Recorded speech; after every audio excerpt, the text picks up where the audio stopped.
It's been a long day for me today. It's 11 p.m. on Monday. I am recording this very late into the evening. I have put in a 16-hour day today, up at around 6:30, and between various work assignments and conversations related to work, taking my daughter to her drum lessons, and just generally caring for responsibilities around the house. Well, I had to fit this in at the end of the night since tomorrow I have more responsibilities. So yeah, it's starting to stack up. After I recorded the last episode, my wife also got sick. In fact, I had to take her to urgent care as well. And it was, yeah, a very stressful week last week. And I'm tired. So I hope you'll be compassionate to me tonight, which is going to be a theme of this episode. It seems my recording device is acting strange, and I am too tired to figure out what's going on. So I appreciate your patience.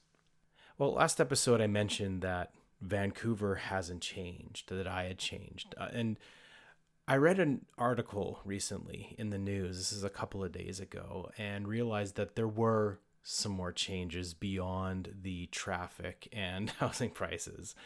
And that is Vancouver's drug and homelessness issues. It is definitely worse than when we lived here 10 years ago. And the article was about the Vancouver mayor instigating changes to his approach towards this issue. Basically, in the article, in the interview, he was recalling previous plans that had cost a lot of money, but the issue has actually worsened with higher investment in money. And so he came up with some ideas that I thought were pretty reasonable. I'm not going to get into the details of that. You can look it up if you want to, but it was just interesting that he had a fresh idea and wanted to try something new. And I felt it's good to have a new vision and a new plan. But the next day I read another article where anti-poverty activists had called him Trumpian for what they considered a non-compassionate and victim-blaming plan. I was kind of baffled. I don't even know what that means. And I'm not going to get into the weeds of politics. That's not something I'm really ever interested in talking about. But it is leading me to a series of thoughts that I've been having about the current state of conversation. So what does that mean? Well, it made me realize that the solution in the minds of both of these sides, these camps, one way was compassionate and supportive, and the other was not. And, you know, as a recovered addict, I can see this issue with some personal experience. And this particular issue requires both loving compassion, not to forget their humanity, but also accountability for choices made. This delicate balance is actually perfection. To hold both love and judgment in hand perfectly at equal value, it's actually not humanly possible. I wish it was, but I still think we should strive toward it. Welcome to the Sons of Men podcast, a conversation dedicated to meaning in the lives of men, offering a window into the life and trials of masculinity, where we talk about family, spirituality, creativity, and legacy to better understand each other and to offer solutions for the next generation of young men striving for a better future. I'm your host, Curtis Weeb, a father and husband, addict in lifelong recovery, and an advocate for men seeking to transform their lives and through their strength change the world outside their window. This is episode 15, A Friend in Need. This week, I received news of an old friend, someone who was really close to me, but we were essentially estranged since my family moved to Sweden. I had a sense for a while that things were not going well. And I suppose what I heard this week confirmed it. And it's really brought into question this idea of a perfect balance for me. This friend's collapse is a result of his choices, each one leading to the next. And from all this time and distance away, it's very easy for me to hold judgment in hand without compassion. And as I stand here recording, I remember the man who I called friend, and I just feel numb. We parted ways, I would say almost subconsciously, when I quit drinking in the summer of 2019.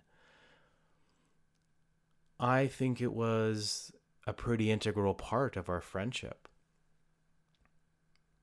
I mentioned in the last episode how we loved to party a lot in the early years. And I think sometimes you make certain friendships around that culture.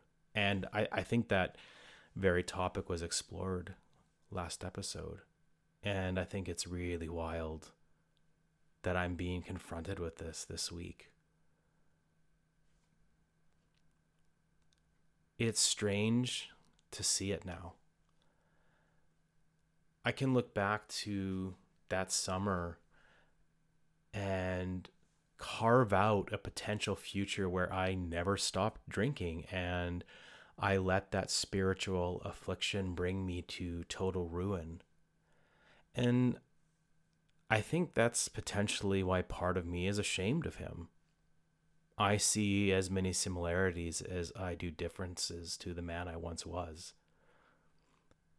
We have spoken a handful of times since then, but I was aware of his struggles behind the scenes. And I remember feeling, I guess, optimistic that when we reconnected a year or so into the move into Sweden, that maybe he would tell me what was going on, about all the troubles he was having, and open up to me, since I had been having these incredible friendships with these men that I've mentioned before in the podcast, my friends in Sweden.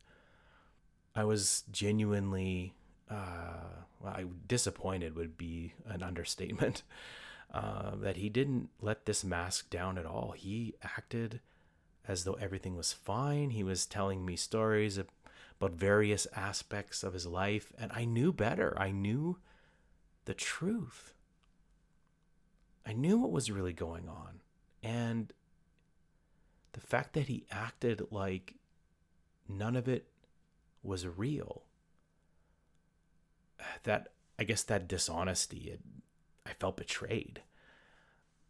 By then, I demanded better of someone I called a good friend for nearly 15 years. And in this sits my judgment. If you can't be real with someone who's been at your side for so many years, then maybe this collapse is deserved. And this is where my heart's been sitting now for several days. But I can't put it away. And weirdly, the story of the Vancouver mayor feels weirdly connected to this exact moment. How do I hold compassion in my heart, but also hold this friend accountable for his choices? In the Sermon on the Mount, Christ calls for us to love our enemies. And I just want to read it to you to give you some context to what I think is an impossible ask, but one that I think clarifies my struggle right now. So bear with me as I read through this section, and I'll qualify it afterwards. You have heard that it was said, "You shall love your neighbor and hate your enemy." But I say to you, love your enemies and pray for those who persecute you, so that you may be sons of your Father who is in heaven. For he makes his sun rise on the evil and on the good, and sends rain on the just and on the unjust. For if you love those who love you, what reward do you have? Do not even the tax collectors do the same? And if you greet only your brothers, what more are you doing than others? You therefore must be perfect, as your heavenly Father is perfect. This friend isn't an enemy, but I am challenged by this because I am being called to perfection, and it's a clear contradiction. Love and enemy, but we're called to it the same. This is something that I've really noticed. I'm new to all this, but in the character, as a writer, I look at the character of people that I read about, and I find that Christ has an impossible character, and he carries this impossible balance with him throughout his whole story. He somehow perfectly walks a line between compassion and judgment, and he holds them both equally in hand, so that one might feel both convicted of their misdeeds but redeemed through love. This friend, just as the mayor and the great responsibility of the drug crisis, they both require nuance. There is no perfect answer in one side, rather a balance and collaboration between both. I talk about creative jazz a lot. It weirdly fits here. Two different minds with different perspectives on the world coming together can sharpen a blade, rather than being separated by the things that are different in their perspective or worldview. So I encourage you all to consider your own judgments. How do you view addicts? You see them on the street and all you see is the drugs? Or do you remember that they are a person who's loved and is lost? And how do you view people with blue hats? I talk about that, the polarization, the blue hats or the red hats. How do you view people who wear a different color hat than you? Is there space in your heart for nuance and commonality? And for me, I need more time, and I need to pray for my friend in crisis. And I'm as imperfect in this as anyone, but I will remember the friend I loved and hope that, as brutal as it is to say it, hope that he finally goes down into that dark far enough that he can reach out and say, "Brother, I'm hurting. I need help." And until then, I pray God will bless him and you.